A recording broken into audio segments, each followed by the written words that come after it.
कोई भी बात करती हूँ तो बहुत ज़्यादा अग्रेसिव हो जाता है।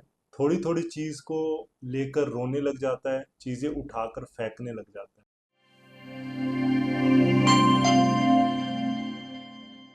नमस्कार।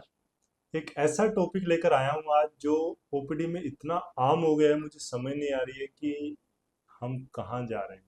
अभी अभी की बात है, एक ओपीडी का पेशेंट देख रहा था। लगभग 3 से 4 साल बच्चे की उम्र थी। मदर का कहना था कि बोलता नहीं है, कोई भी बात करती हूँ तो बहुत ज़्यादा अग्रेसिव हो जाता है।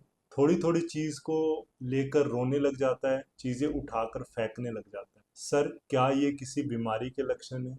तो मैंने उनसे सिर्फ एक सवाल पूछा, आपका बच्चा कितने घंटे मोबाइल देखता है? She started looking at her child. फिर अपने हस्बैंड की तरफ देख रही थी कि क्या ये सब मोबाइल की वजह से है। तो फ्रेंड्स, आज हम इस बारे में बात करेंगे, क्या हमारे बच्चे का चिड़चिड़ापन, उसका लेट बोलना मोबाइल या स्क्रीन की वजह से हो सकता है? स्क्रीन एक्चुअली है क्या चीज़? किसको स्क्रीन में ले रहे हैं? तो स्क्रीन में आ जाते हैं आपके सारे गैजेट्स, आपका मोबाइल फ़ोन, आपका टीवी, इसके अलावा आईपैड, टैबलेट, जो भी आप बच्चे को दे रहे हैं। Most of the time, almost her mother आज के टाइम में बच्चे को ये सब गैजेट्स दे रही है। क्यों दे रही है? क्योंकि इससे बच्चा खाना खा लेता है।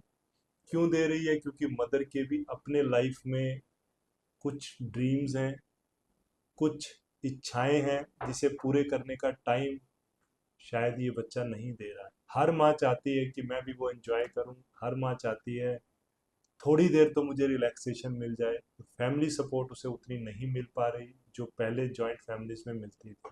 तो जाने या अनजाने लगभग हर मदर 6 महीने से लेके 1.5 साल के बच्चे को मोबाइल पकड़ा रही है।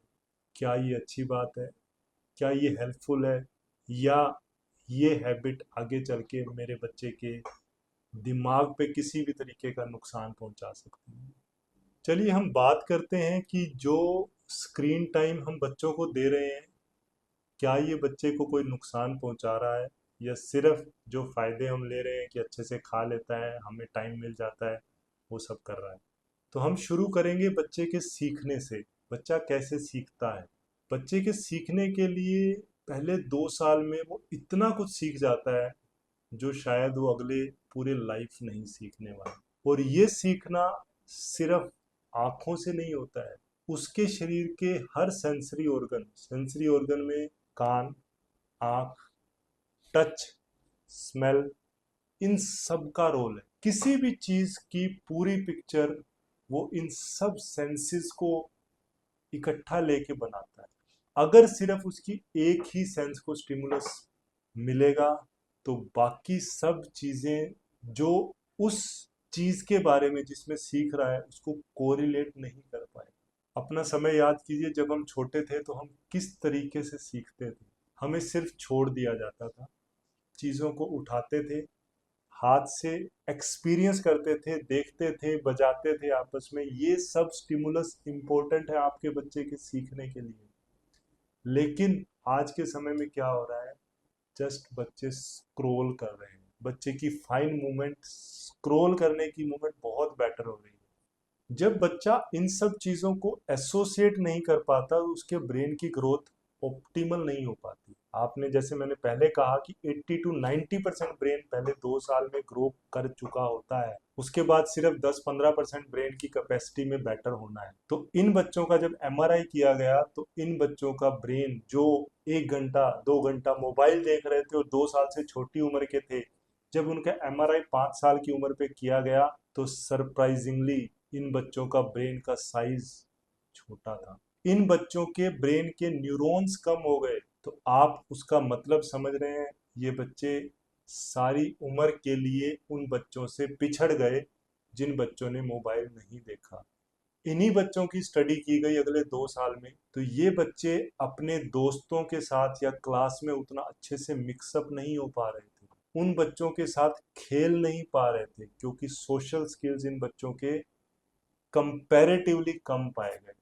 इसके अलावा ये देखा गया कि जो बच्चे स्क्रीन पर फाइटिंग, एग्रेसिव चीज़ें सिंपल कार्टून्स देख रहे हैं आजकल। आप कार्टून्स की बात करते हैं कि नहीं मेरा बच्चा तो सिर्फ कार्टून्स देखता है, तो वो कार्टून सारा दिन क्या कर रहा है, लड़ाई कर रहा है, कूद रहा है।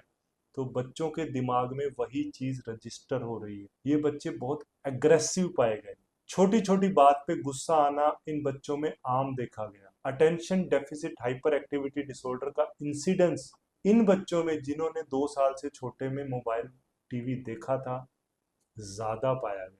और सबसे एक्सट्रीम चीज जो आजकल हम देख रहे हैं, ओटिज्म। शायद आपने सुना होगा, जो बच्चे 3-3 4-4 घंटे मोबाइल देख रहे थे, उन बच्चों में ओटिज्म के लक्षण पाए गए। जी हाँ, ओटिज्म एक बहुत ही खतरनाक सा शब्द है। बट अच्छी बात इसमें यह है कि अगर ये वर्चुअल ओटिज्म है, ये मोबाइल टीवी की वजह से, और अगर हम समय पे एक्शन ले लेते हैं, मोबाइल छुड़वा देते हैं, तो काफी हद तक ये सिम्टम्स रिवर्स किए जा सकते हैं। ये सब चीजें सिर्फ मैं सजेस्ट नहीं कर रहा हूँ, ये चीजें पिछले 5-7 सालों की स्टडीज में आई है कि अगर आपका बच्चा 2 साल से छोटा है और मोबाइल देख रहा है, तो ये बच्चे हाइपर एक्टिव होंगे, बाकी बच्चों के साथ घुल मिल नहीं पाएंगे, बाकी बच्चों के फ्रेंड्स बनाने में दिक्कत आएगी, और लाइफ में आगे कितनी प्रॉब्लम आने वाली है समय बताएगा, क्योंकि लॉन्ग टर्म स्टडीज अभी नहीं है इस पे आने वाले समय की। तो मैं सजेस्ट करूंगा कि पहले 2 साल में प्लीज प्लीज अपने बच्चों को मोबाइल और टीवी से दूर रखिए। क्या क्या कर सकते हैं, डिटेल में आप हमसे जुड़ना चाहते हैं, सोनाक्षी चिल्ड्रन हॉस्पिटल में मिल सकते हैं। कुछ कुछ चीजें मैं आपसे शेयर करूंगा उसी पेशेंट को लेकर जहां से हमने शुरू किया था कि सर हमारे पास समय नहीं है। ये एक बहुत कॉमन प्रॉब्लम है कि हमारे पास समय नहीं है। तो इसका इलाज ये है, कोई मेड रख लीजिए। उस मेड का काम सिर्फ ये है कि उस बच्चे के साथ खेलना है। आप समय नहीं निकाल पाते, ओके, कोई भी अपने फ्रेंड सर्कल में, पड़ोस में कोई आपका दोस्त होगा जिनके छोटे बच्चे होंगे, एक दिन उनके बच्चों को अपने यहाँ रख लीजिए, एक दिन अपने बच्चे को उनके पास भेज दीजिए। बट सोशल इंटरेक्शन पहले 2 साल में बहुत जरूरी है। ये वो समय है जब बच्चा आपका मोबाइल डिमांड नहीं कर रहा है, हम दे रहे हैं। हम दे रहे हैं अपनी कन्वीनियंस के लिए, और बाद में ये बहुत बड़ी प्रॉब्लम बनने वाला है। तो कोई भी तरीका अपनाइए। अगर आप डिटेल हेल्प चाहते हैं हमसे जुड़िए, नहीं तो हो सके तो अपने बच्चों को मोबाइल और टीवी से दूर रखिए। धन्यवाद, नमस्कार।